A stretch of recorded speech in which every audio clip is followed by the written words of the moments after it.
Qu'est-ce que le registre épique? À quoi sert-il et comment le reconnaître? On rappelle que le registre d'un texte correspond à la tonalité du texte. Il se définit par l'effet qu'il produit sur le lecteur, la peur, la pitié, le rire, etc. Le registre épique, quant à lui, suscite l'admiration du lecteur. Il passe souvent par la mise en scène d'un héros qui combat le mal de manière effroyable et sublime. Pour reconnaître le registre épique, on peut observer la présence de certains procédés stylistiques qui en sont caractéristiques. Un texte épique sera souvent écrit avec de longues phrases amples qui donnent un effet de grandeur et de puissance. C'est ce qu'on appelle le souffle épique d'un texte. On y trouvera fréquemment des hyperboles, c'est-à-dire des exagérations, des énumérations et des gradations, des superlatifs, des chiffres élevés, enfin tous les procédés qui peuvent accentuer l'impression d'une scène grandiose et impressionnante. On y trouvera souvent des antithèses, c'est-à-dire la présence de termes de sens opposés, qui expriment l'opposition nette entre le héros, défenseur du bien, et ses ennemis, qui participeront parfois à donner au texte un aspect un peu manichéen. Dans un texte épique, on trouvera aussi des champs lexicaux caractéristiques. Celui de la guerre, celui de la violence, et celui des valeurs morales, soulignant l'âpreté du combat et le courage du héros. On s'intéressera aussi à toutes les autres figures de style, métaphores, comparaisons, etc., qui peuvent, en contexte, mettre en valeur le combat spectaculaire ou le héros admirable. Comme on l'a rappelé, le registre correspond à la tonalité du texte, tonalité que l'on peut souvent faire correspondre à une atmosphère musicale. Pour le registre épique, on peut par exemple utiliser cette musique. Si elle vous semble correspondre à la tonalité du texte, votre extrait appartient probablement au registre épique.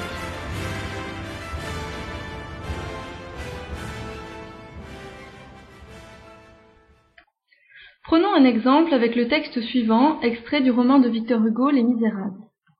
Ils étaient 3500. Ils faisaient un front d'un quart de lieue. C'étaient des hommes géants sur des chevaux colosses. Ils étaient 26 escadrons, et ils avaient derrière eux, pour les appuyer, la division de Lefebvre des Nouettes, les 106 gendarmes d'élite, les chasseurs de la garde, 1197 hommes, et les lanciers de la garde, 880 lances. Ils portaient le casque sans crin et la cuirasse de fer battu, avec les pistolets d'arçon dans les fontes et le long sabre épée. Le matin, toute l'armée les avait admirés quand, à 9 heures, les clairons sonnant, toutes les musiques chantant « Veillons au salut de l'Empire », ils étaient venus prendre leur place de bataille dans cette puissante deuxième ligne. Ney tira son épée et prit la tête. Les escadrons énormes s'ébranlèrent. Alors, on vit un spectacle formidable. Toute cette cavalerie, sabres levés, étendards et trompettes au vent, formés en colonnes par division, descendit d'un même mouvement et comme un seul homme, avec la précision d'un bélier de bronze qui ouvre une brèche, la colline de la Belle Alliance, s'enfonça dans le fond redoutable où tant d'hommes déjà étaient tombés, il disparut dans la fumée, puis, sortant de cette ombre, reparut de l'autre côté du vallon, toujours compact et serré, montant au grand trot à travers un nuage de mitraille crevant sur elle, l'épouvantable pente de boue du plateau de Mont-Saint-Jean.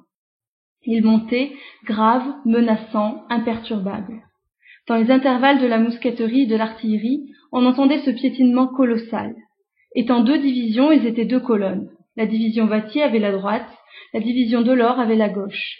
On croyait voir de loin s'allonger vers la crête du plateau 2 immenses couleuvres d'acier. Cela traversa la bataille comme un prodige.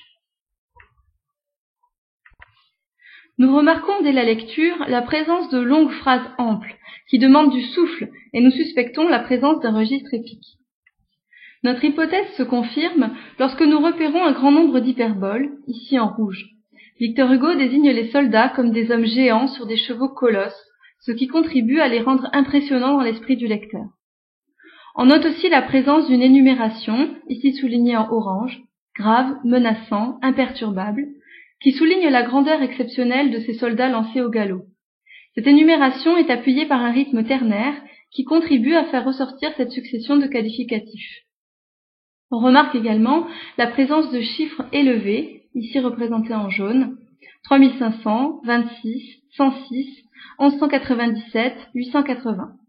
Cette avalanche de chiffres donne l'impression d'une armée très nombreuse et très dense et l'amplifie dans l'imagination du lecteur. Enfin, on peut observer la répétition du mot « tout », ici en rose, qui accentue l'impression d'une armée immense, tout comme la locution déterminative « tant de ». Victor Hugo déploie ainsi un registre épique très fort, grâce également au champ lexical de la guerre et du combat, ici repéré en vert, composé des noms de différents types de soldats, gendarmes d'élite, chasseurs de la garde, lanciers, et des noms des équipements qu'ils portent, lance, casque, cuirasse, pistolet, sabre épée. Du point de vue du vocabulaire, on remarque aussi le verbe admirer dans la phrase « toute l'armée les avait admirés ». L'armée, admirant ces deux divisions héroïques, est un relais du lecteur dans le texte. Par mimétisme, le lecteur est amené à les admirer comme elle. Pour nous suggérer encore plus fortement le sentiment de l'admiration, Victor Hugo détache de l'escadron une figure individuelle, le maréchal Ney, qui tire son épée et prend la tête du groupe, faisant ainsi office de véritable héros. Enfin, on relève quelques figures de style supplémentaires, ici en bleu, notamment des comparaisons qui insistent sur l'harmonie entre les soldats au moment de mener l'attaque. Plus bas, on lit « On croyait voir s'allonger vers la crête du plateau deux immenses couleuvres d'acier ». Cette comparaison donne l'impression que cette puissante armée est invincible. Remarquons l'habileté d'Hugo et l'efficacité de son style qui nous ferait presque oublier la défaite qui s'en est suivie. La comparaison finale, comme un prodige, donne une dimension presque surnaturelle à cette armée exceptionnelle. On relève aussi la métaphore « un nuage de mitraille crevé sur elle », qui assimile les feux nourris des adversaires à un véritable orage. Deux aspects sont intéressants dans cette métaphore. Premièrement, Hugo souligne la violence du combat et le danger que courent les soldats napoléoniens, mettant ainsi en valeur leur courage et leur ténacité. Deuxièmement, il fait presque complètement oublier les ennemis, réduits à l'origine lointaine et incertaine des tirs qui s'abattent sur les soldats de Napoléon. Nos héros restent donc le centre de notre attention. Nous avons donc analysé en détail la présence d'un fort registre épique dans ce texte, qui contribue à donner une haute image de l'armée napoléonienne. En conclusion de cette synthèse, on retiendra bien que le registre épique passe par la mise en scène d'un ou plusieurs héros combattant de manière effroyable et sublime. Il s'appuie sur des procédés stylistiques. On sera notamment attentif à la longueur des phrases, à la présence d'hyperboles, d'énumérations et de gradations, ainsi qu'aux champs lexicaux, entre autres. On n'oubliera pas de proposer une interprétation à la présence du registre épique dans un texte. Quelle idée l'auteur veut-il faire passer ? Pourquoi nous invite-t-il à admirer tel ou tel personnage ? N'hésitez pas à consulter les vidéos concernant les autres registres pour apprendre à les distinguer les uns des autres.